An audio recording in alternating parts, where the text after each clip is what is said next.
Assalamualaikum warahmatullahi wabarakatuh. Apakah Anda sudah siap menjelajahi tempat-tempat misterius dalam Al-Quran yang masih menjadi teka-teki hingga hari ini? Dari Gunung Sinai hingga Yajuj dan Majuj, rahasia besar apa yang tersembunyi di balik kisah-kisah ini akan membawa Anda pada perjalanan spiritual dan sejarah yang penuh misteri dan keajaiban. Halo teman-teman semuanya, semoga hari ini penuh berkah dan kebahagiaan untuk kalian. Terima kasih sudah hadir di video ini. Sebelum kita mulai, saya doakan semoga kalian selalu diberi kesehatan, kelancaran dalam segala urusan, dan rezeki yang melimpah. Yuk kita sama-sama belajar dan berbagi inspirasi hari ini. Jangan lupa untuk subscribe dan share video ini agar kita terus berbagi kebaikan dan inspirasi setiap harinya. Terima kasih. Langsung saja ke tempat yang pertama, yaitu Gunung Sinai atau Bukit Tursina.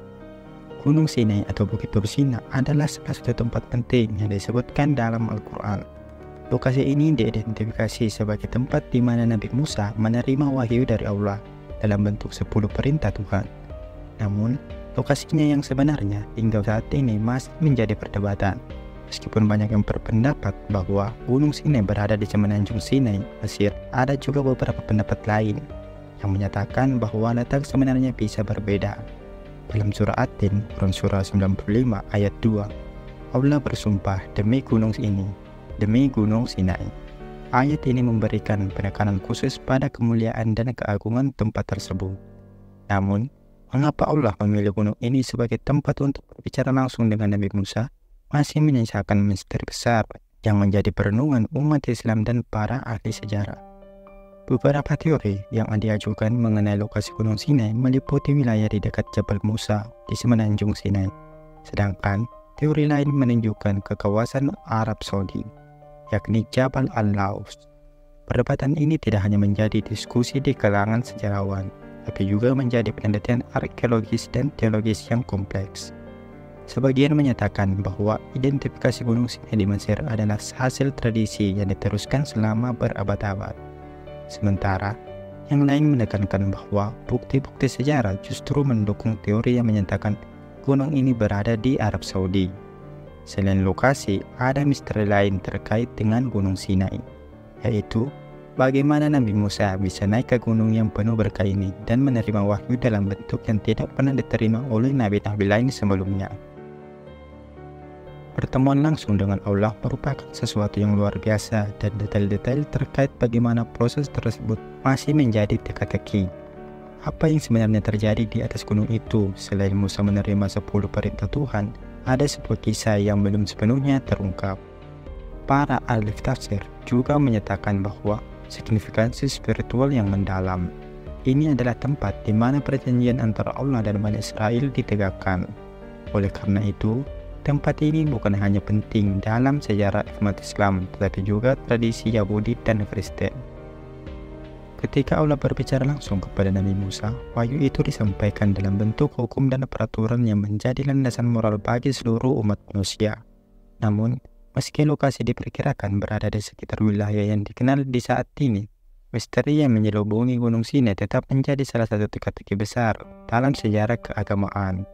Beberapa sejarawan menyatakan bahwa tempat ini telah disembunyikan secara ilahi sehingga tidak bisa ditemukan oleh manusia, kecuali jika Allah sendiri yang mengizinkannya. Keajaiban dan keagungan Gunung Sinai masih menjadi inspirasi banyak orang, baik dari sisi spiritual maupun intelektual. Al-Quran menyebutkan sebagai salah satu gunung suci, memberikan penekanan bahwa tempat ini bukanlah tempat biasa. Allah memilih gunung ini sebagai tempat wahyu dengan alasan yang tak sepenuhnya dipahami oleh manusia. Sehingga Gunung Sinai tetap menjadi salah satu misteri yang besar yang dijaga hingga hari ini.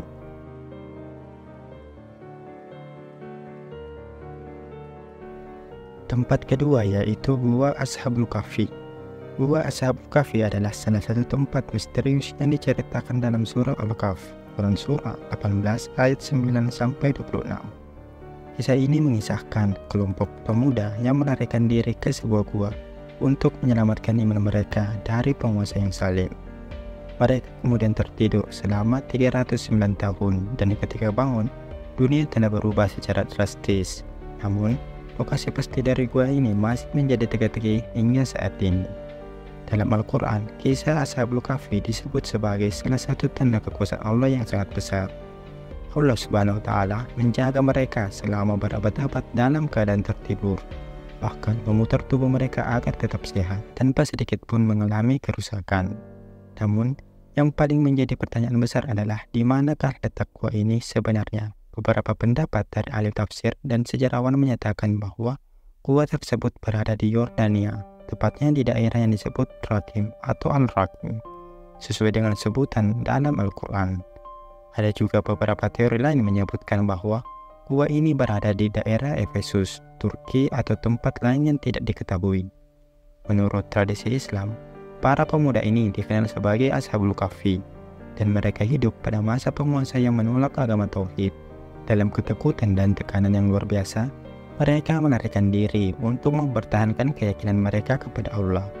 Allah kemudian menidurkan mereka di dalam gua itu selama 309 tahun. Dan ketika mereka bangun, mereka terkejut menemukan bahwa dunia yang mereka tinggalkan telah berubah dan kezaliman penguasa telah lenyap. Namun, meskipun kisah mereka disebutkan secara jelas dalam Al-Quran, lokasi gua itu tetap menjadi misterius. Beberapa bukti arkeologis dari gua di Yordania yang dikenal sebagai Gua Al-Kahf telah ditemukan. Situs ini dianggap oleh banyak orang sebagai tempat yang paling mendekati deskripsi yang ada dalam Al-Quran. Gua ini terletak di daerah Abu Alanda, dekat Amman, Yordania. Dan situs tersebut mencakup sejumlah besar makam kuno serta prasasti yang menunjukkan keberadaan sekelompok orang yang bersembunyi di sana. Meskipun bukti ini menarik, tidak ada kepastian yang jelas bahwa ini adalah gua yang dimaksud dalam kisah Ashabul Kahfi. Selain Yordania, Efesus di Turki juga sering disebut sebagai kemungkinan lokasi gua Ashabul Kahfi. Efesus adalah kota kuno yang terkenal dengan sejarahnya yang kaya, dan di sana terdapat gua yang disebut sebagai tempat pemuda tertidur selama berabad-abad. Namun, teori ini lebih banyak didasarkan pada tradisi Kristen daripada Islam, meskipun beberapa sejarawan Muslim mempertimbangkan kemungkinan ini. Yang membuat gua Ashabul Kahfi menjadi misteri adalah ketidakjelasan detail geografis yang ada dalam kisah tersebut. Al-Quran sendiri tidak memberikan deskripsi yang sangat spesifik mengenai lokasi gua ini, sehingga berbagai spekulasi muncul dari generasi ke generasi. Beberapa tafsir menyebutkan bahwa mungkin Allah sengaja tidak mengungkapkan tempatnya untuk menjaga keistimewaan dan kesucian kisah ini. Di luar lokasi fisik gua, terdapat aspek spiritual yang membuat gua ini sangat menarik. Gua Ashabul Kahfi sering dianggap sebagai simbol perlindungan Allah terhadap orang-orang yang taat kepadanya. Pemuda-pemuda ini memilih untuk meninggalkan kenyamanan duniawi dan menghadapi kepastian hanya untuk mempertahankan iman mereka. Dalam hal ini, gua menjadi tempat suci, tempat di mana mereka dilindungi oleh Allah dari kezaliman dunia luar. Misteri lain juga menarik adalah bagaimana Allah menjaga tubuh para pemuda ini tetap utuh dan sehat selama lebih dari 3 abad. Secara ilmiah, tidak ada penjelasan yang bisa memberikan jawaban tentang bagaimana tubuh manusia bisa bertahan dalam kondisi seperti itu, apalagi tanpa kehilangan fungsi vital mereka. Hal ini menegaskan bahwa kisah ini merupakan salah satu mukjizat besar yang diberikan oleh Allah kepada mereka sebagai tanda keimanan dan kekuasaannya.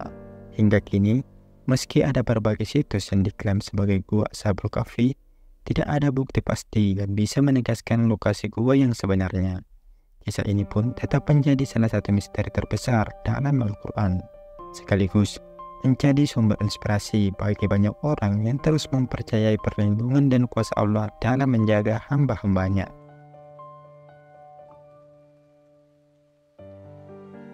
Tempat ketiga yaitu kaum Ad dan kota Iram.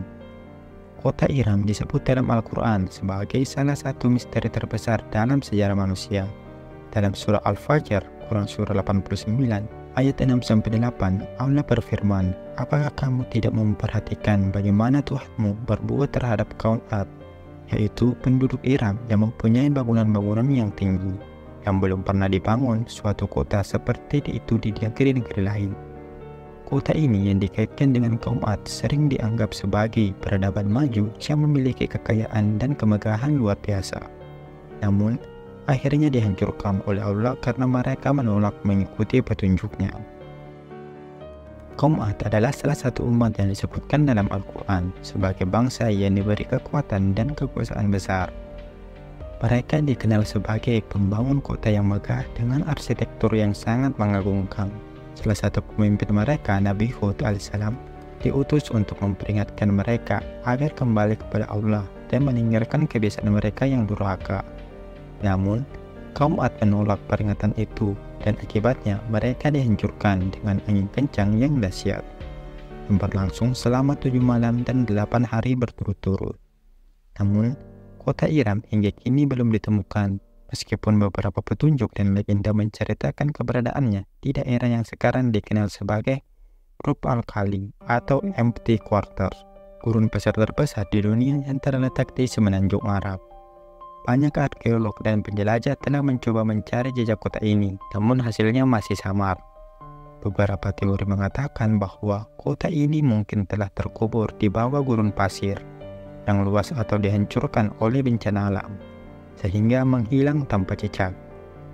Penemuan satelit yang dilakukan pada akhir abad ke-20 menyingkap adanya struktur bawah tanah yang menyerupai jaringan kota kuno di kawasan Rub al-Khali. Penemuan ini memicu spekulasi bahwa mungkin ini adalah sisa-sisa dari kota Iram. Namun, sejauh ini tidak ada bukti arkeologis yang pasti yang bisa mengonfirmasi bahwa kota ini benar-benar merupakan Iram yang disebutkan dalam Al-Quran. Keberadaan kota Iram menimbulkan banyak spekulasi dalam berbagai disiplin ilmu, mulai dari arkeologi, sejarah, hingga teologi. Beberapa ahli berpendapat bahwa kota ini adalah mitos atau simbol peradaban yang hilang, yang digunakan sebagai peringatan bagi umat manusia tentang bahaya kesombongan dan ketidaktaatan kepada Tuhan. Namun, bagi umat Islam, kota Iram diyakini benar-benar ada dan disebutkan secara eksplisit dalam Al-Quran. Selain itu, ada juga legenda yang menyebutkan bahwa kaum Ad memiliki teknologi yang jauh lebih maju dari zamannya. Mereka digambarkan sebagai kaum yang memiliki kemampuan luar biasa dalam membangun bangunan-bangunan yang besar dan tinggi. Bangunan-bangunan ini begitu megah sehingga belum ada yang menandingi mereka di zaman lain, sebagaimana disebutkan dalam ayat Al-Quran.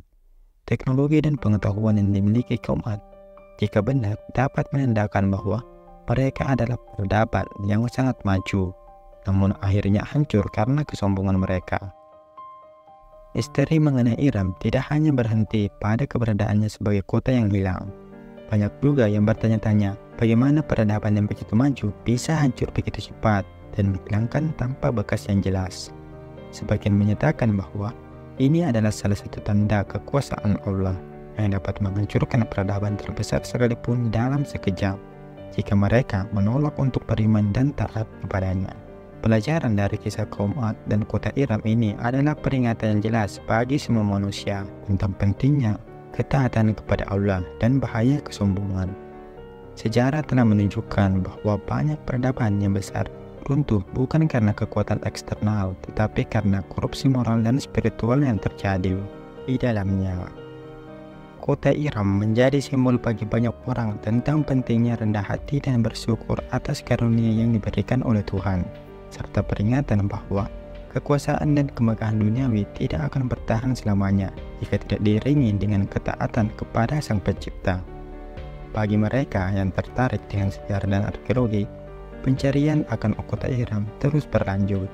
Siapa tahu mungkin suatu hari nanti bukti fisik tentang keberadaan kota ini akan ditemukan, mengungkapkan lebih banyak misteri tentang peradaban kuno yang pernah ada dan memberikan wawasan baru tentang kehidupan manusia di masa lalu.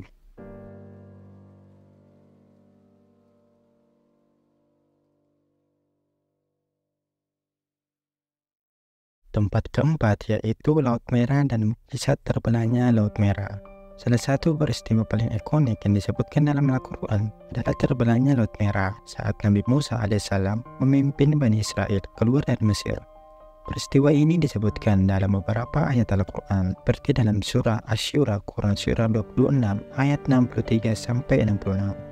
ketika Allah memerintahkan Nabi Musa untuk mengukurkan tongkatnya ke laut, dan laut pun terbelah menjadi dua, menciptakan jalan bagi Bani Israel untuk melarikan diri dari kerajaan Fir'aun dan tentaranya. Mukjizat ini terjadi sebagai tanda kekuasaan Allah yang menyelamatkan orang-orang beriman dan menghukum mereka yang durhaka. Namun, meskipun peristiwa ini tercatat dalam Al-Quran dan juga dalam Taurat dan Injil, misteri terbesar yang masih menjadi buntut cerita ini adalah lokasi pasti dari terbelahnya laut tersebut dan bagaimana fenomena ini bisa terjadi. Para sejarawan, arkeolog, dan ilmuwan telah mencoba mengidentifikasi Laut Merah yang dimaksud dan memahami fenomena alam yang mungkin dapat menjelaskan mukjizat ini. Beberapa peneliti percaya terbelahnya Laut Merah tidak terjadi di lokasi yang saat ini dikenal sebagai Laut Merah, tapi di salah satu anak sungai atau laguna di dekat wilayah tersebut, seperti Teluk Akaba atau Danau Timsah. Penelitian modern juga mencoba mencari bukti arkeologis dari jejak-jejak Fir'aun dan tentaranya di dasar laut. Namun hingga kini tidak ada temuan yang dapat dikonfirmasi sebagai peninggalan pas dari peristiwa besar tersebut. Dalam penjelasan ilmiah, beberapa teori telah diajukan untuk memahami bagaimana laut dapat terbelah. Salah satu teori yang paling sering dikemukakan adalah bahwa peristiwa ini mungkin merupakan fenomena yang dikenal sebagai angin timur yang kuat atau wind cyclone, di mana angin yang sangat kuat dari arah timur dapat mendorong air dari permukaan yang dangkal, menciptakan seolah-olah laut terbelah dan membentuk jalan kering di tengahnya. Namun, penjelasan ilmiah ini hanya spekulasi yang belum dapat sepenuhnya membuktikan skala atau detail spesifik yang disebutkan dalam kisah tersebut. Di luar teori ilmiah, banyak yang percaya bahwa peristiwa ini adalah mukjizat murni yang tidak dapat dijelaskan dengan hukum alam. Terbelahnya laut yang terjadi pada waktu yang sangat tepat saat Fir'aun dan tentaranya hampir menangkap Bani Israel, serta penutupan kembali laut setelah mereka melintasi adalah tanda-tanda kekuasaan Allah yang ditunjukkan kepada umat manusia. Ini bukan hanya peristiwa alam biasa, tapi mukjizat yang dirancang secara ilahi untuk menyelamatkan orang-orang yang beriman dan menghukum orang-orang yang menentang Allah. Meskipun lokasi pasti terbelahnya laut masih diperdebatkan, peristiwa ini telah menginspirasi umat beriman selama berabad-abad. Dalam Islam, kisah Nabi Musa dan terbelahnya laut adalah pengingat akan pertolongan Allah yang selalu hadir bagi mereka yang beriman dan taat kepadanya. Meskipun situasi terlihat tidak mungkin bagi Bani Israel yang terjebak di antara laut dan pasukan Fir'aun yang mendekat, mukjizat ini datang sebagai jawaban atas doa-doa mereka, menegaskan bahwa tidak ada yang mustahil bagi Allah. Selain mukjizat terbelahnya laut, yang juga menjadi misteri adalah bagaimana seluruh pasukan Fir'aun yang mengikuti Nabi Musa tenggelam dalam laut setelah gelombang kembali menutup. Al-Quran menyebutkan dalam surah Yunus, Quran surah 10, ayat 90-92, bahwa Fir'aun saat ia tenggelam mengakui kekuasaan Allah, tetapi pengakuannya datang terlambat, dan dia tetap dihukum. Menurut beberapa tafsir, jenazah Fir'aun ditemukan dan diawetkan sebagai tanda bagi generasi berikutnya. Beberapa penemuan mumi di Mesir, termasuk bumi Ramses II, telah dikaitkan dengan peristiwa ini, tapi belum ada bukti pasti yang mengonfirmasi hubungan tersebut. Mukjizat terbelahnya Laut Merah juga mengandung pelajaran spiritual yang mendalam bagi umat Islam. Peristiwa ini menunjukkan bahwa Allah selalu memberikan jalan keluar bagi mereka yang bertawakal kepadanya. Bahkan, dalam situasi yang tampak tidak ada harapan, Allah dapat mengubah hukum alam dan menciptakan jalan di mana tidak ada jalan, sebagaimana yang terjadi saat laut terbelah untuk menyelamatkan Nabi Musa dan kaumnya. Namun, lokasi dan mekanisme pasti dari terbelahnya Laut Merah tetap menjadi misteri yang belum terpecahkan. Sebagai umat Islam, fokus kita bukan hanya pada penjelasan ilmiah atau arkeologis dari peristiwa ini, tapi juga pada hikmah dan pelajaran yang dapat diambil darinya. Mukjizat ini adalah tanda kekuasaan Allah yang menunjukkan bahwa Dia mampu mengubah segala sesuatu demi umatnya. Dan itu adalah bagian yang harus direnungkan dan diimani. Tempat yang kelima yaitu Ya'juj dan Ma'juj atau Gog dan Magog.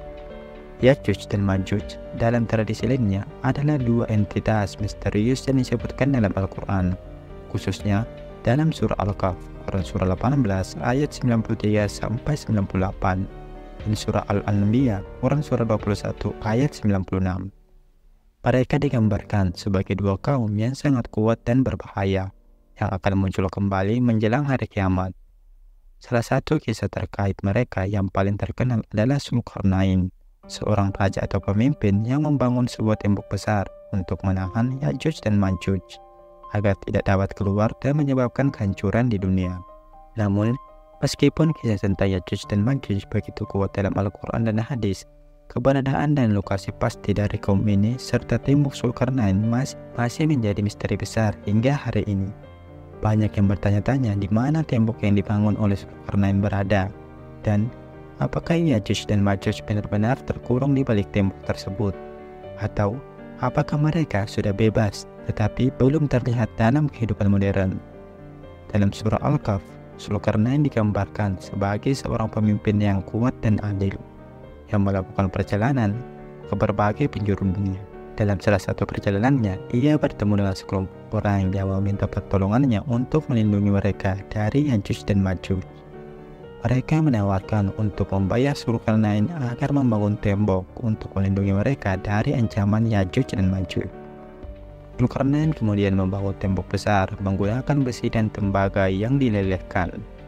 Dan tembok ini dikatakan mampu menahan Ya'juj dan Ma'juj hingga tiba waktunya bagi mereka untuk dibebaskan oleh Allah, yang akan terjadi mendekati hari kiamat.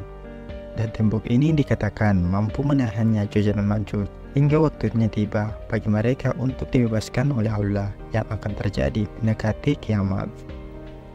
Misteri tembok Zulkarnain menjadi salah satu teka-teki besar dalam sejarah umat manusia. Berbagai teori telah diajukan untuk mencoba mengidentifikasi lokasi tembok ini. Beberapa menyatakan bahwa tembok tersebut mungkin adalah tembok besar Cina yang memang dibangun untuk melindungi dari serangan bangsa nomaden. Namun, teori ini banyak diragukan karena perbedaan dan signifikansi antara deskripsi tembok dalam Al-Quran dan tembok besar Cina. Selain itu, tembok besar Cina dibangun oleh peradaban yang berbeda dan tidak terkait dengan kisah Zulkarnain. Teori lain menyatakan bahwa tembok Zulkarnain mungkin berada di kawasan pegunungan Kaukasus, di antara Laut Hitam dan Laut Kaspia, yang dikenal sebagai gerbang Kaukasus. Di kawasan ini terdapat beberapa sisa-sisa tembok kuno yang diyakini telah dibangun untuk menahan serangan dari bangsa-bangsa barbar di utara. Meskipun teori ini lebih mendekati deskripsi geografis yang disebutkan dalam Al-Quran, belum ada bukti arkeologis yang pasti untuk mengonfirmasi bahwa ini adalah tembok yang dibangun oleh Zulkarnain. Selain lokasi fisik tembok, Ya'juj dan Ma'juj sendiri tetap menjadi misteri besar. Siapa atau apa sebenarnya mereka? Dalam berbagai tafsir, mereka digambarkan sebagai kaum yang sangat besar jumlahnya, brutal dan sangat kuat. Beberapa tafsir menyatakan bahwa mereka adalah bangsa dari keturunan Nabi Nuh, sedangkan yang lain percaya bahwa mereka mungkin bukan manusia biasa, tapi makhluk yang memiliki karakteristik fisik dan mental yang sangat berbeda dari manusia pada umumnya. Dalam konteks ekstologi Islam, kemunculan Ya'juj dan Ma'juj di akhir zaman adalah salah satu tanda besar kiamat. Al-Quran menyebutkan bahwa Ya'juj dan Ma'juj berhasil keluar dari tembok Zulkarnain. Mereka akan menyebarkan ke seluruh dunia dan menyebabkan kehancuran besar.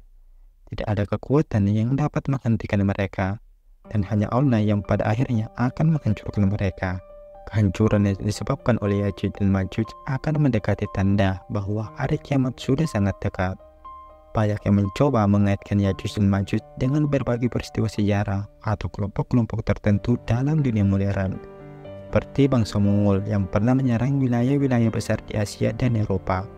Namun, penjelasan ini bersifat spekulatif dan belum ada bukti pasti yang dapat mengaitkan mereka dengan kaum Ya'juj dan Ma'juj yang disebutkan dalam Al-Quran. Misteri mengenai siapa mereka sebenarnya dan kapan mereka akan muncul masih belum terjawab. Namun, dari segi spiritual, Ya'juj dan Ma'juj menjadi simbol dari ancaman besar yang akan datang sebagai ujian akhir bagi umat manusia. Mereka mewakili kekuatan destruktif yang tidak dapat diatasi oleh manusia tanpa pertolongan Allah. Kemunculan mereka juga merupakan pengingat bahwa akhirnya segala sesuatu di dunia ini berada dalam kendali Allah, dan ketika kiamat semakin dekat, hanya keimanan dan ketakwaan yang dapat menyelamatkan manusia. Keberadaan Ya'juj dan Ma'juj, tembok Zulkarnain, serta waktu kemunculan mereka tetap menjadi misteri besar yang hanya Allah yang mengetahuinya. Umat Islam diperintahkan untuk tetap beriman kepada Allah dan tidak terlalu fokus untuk mencari jawaban pasti mengenai kapan dan bagaimana hal ini akan terjadi, melainkan mempersiapkan diri untuk menghadapi hari kiamat dengan amal dan ketakwaan.